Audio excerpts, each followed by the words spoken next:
in the comment section, which truck wears white better? The GMC Sierra AT4X HD or the ZR2 HD? If you answered ZR2, you're correct. I think it's probably the AEV Bison package, but seeing this truck in person in white, I think I like this one so much better. Come on, GM, add the massage seat function to the ZR2 HD. I would trade my AT4X in on this truck, guys. I like the ZR2 better in terms of the styling. But GMC definitely does win on the interior for sure. I borrowed this truck from Jerry Seiner Chevrolet here in Salt Lake City. Unfortunately, it is sold by the commercial team. Let's go ahead and check out the window sticker so you guys can see pricing, and then I'll show you guys around this truck. And I want to answer the question, should you buy this with the gas L8T? At the very top are the specs and colors. And then here is a short listing of the standard equipment. Base price is $70,600.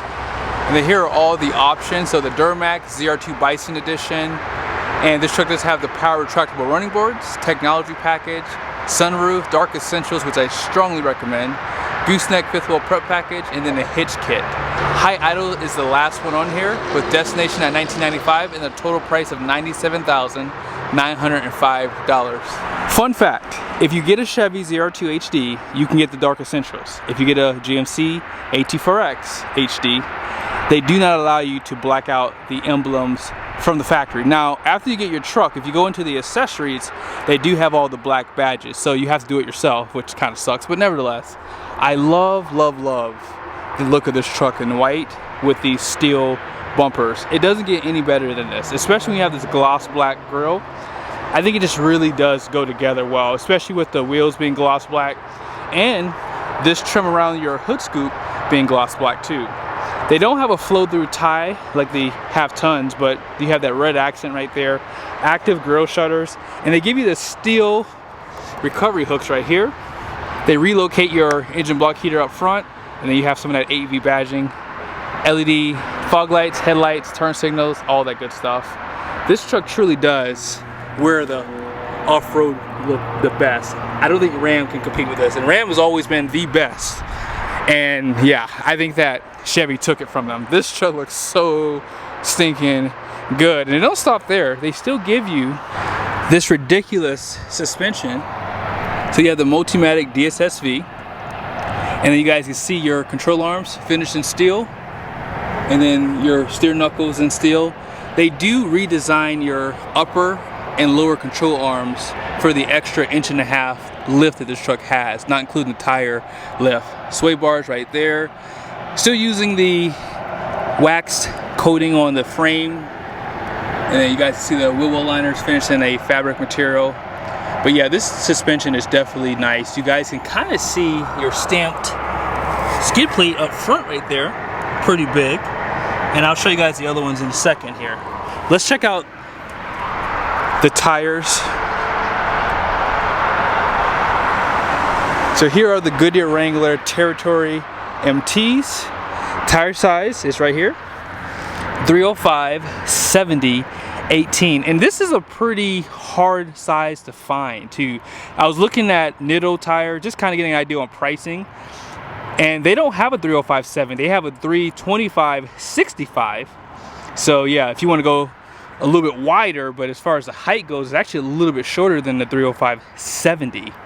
Now, these are the AEV wheels, same size. So even in the width, they're the same, 8 lug. And when you get the ZR2, they do restyle your fender flares, so they're a little bit wider, and they shorten your mud flaps right here. This one does have the optional running boards. These are the power deployable ones, and they have the lighting down below. You guys will see, there's your other skid plate, all stamped. And I like the stamped skid plates because when you go off-road, mud gets stuck all in there, right? So it's really hard to wash it out. So I had to remove mine on my AT4 because I just have the regular one. I don't have the AEV. And yeah, I would like it to be stamped. I understand now why they're stamped. Black for your door handle, smart key system for the front. And they give you more gloss black on the mirrors. Some of your badging right here. No chrome around the windows, which is a good thing. You have your steps. You do lose them with the AEV bumper out back. 6 foot 10-inch bed rounded off. 36 gallon fuel tank, 7 gallon DEF. And then here is the suspension, more multi-matic. And then you have 5 leaves down. This one down here is a helper spring, and then you have these 4 leaves here.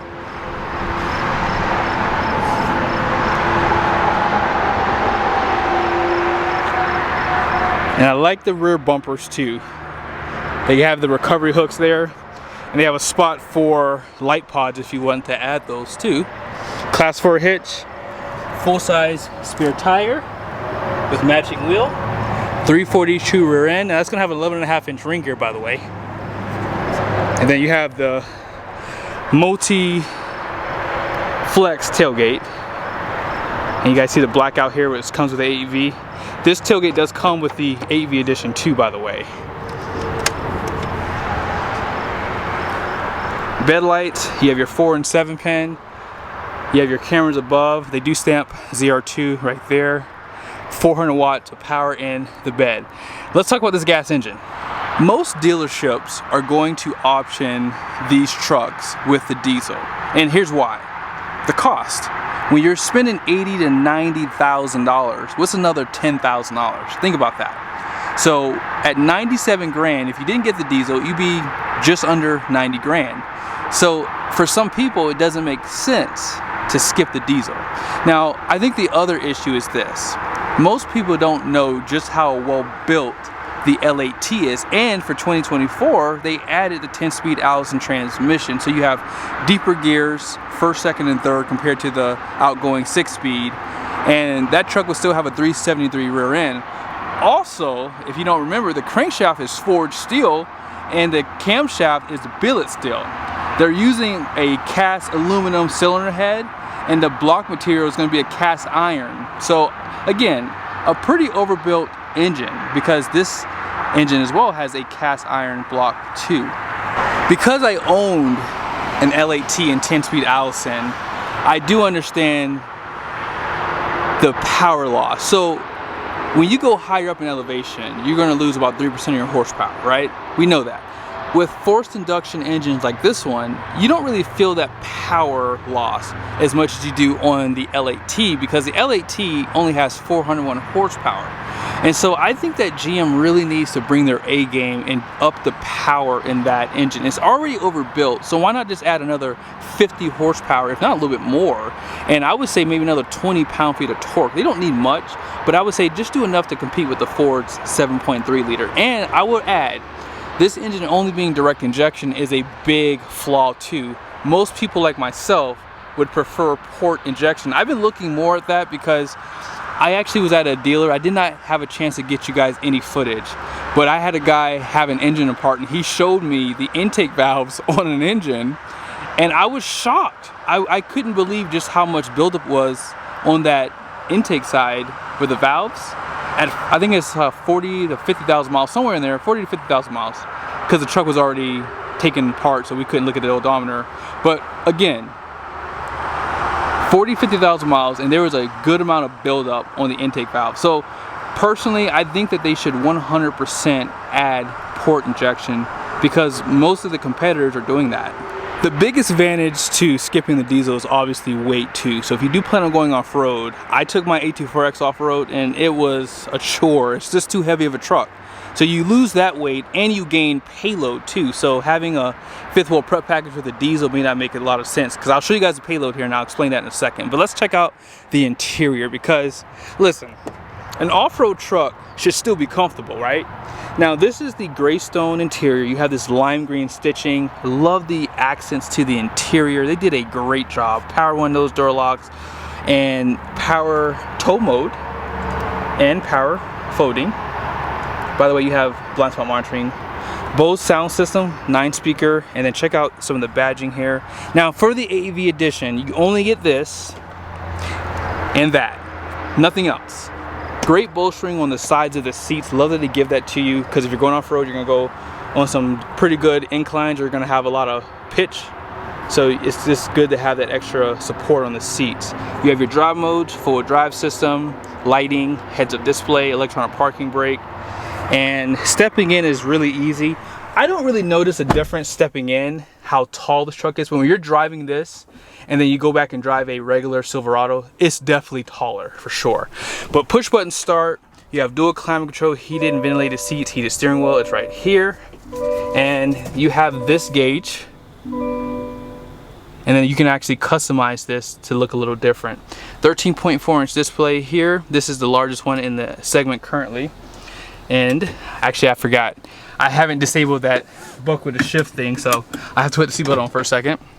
But here's your cameras. You can turn on the backup lines, or if you're looking to tow a trailer. Also, if you go to your bed view, they do give you the line as well for your fifth wheel prep package. You can zoom into that one too. And then if you are planning on going off-road, obviously you do have these camera views. Also, if you want to see where the tires are, these are good too for that. I'm planning on doing a video on must-have features on Chevy and GMC trucks, but the one thing you 100% have to opt for in your truck is the trailer tire pressure monitoring system.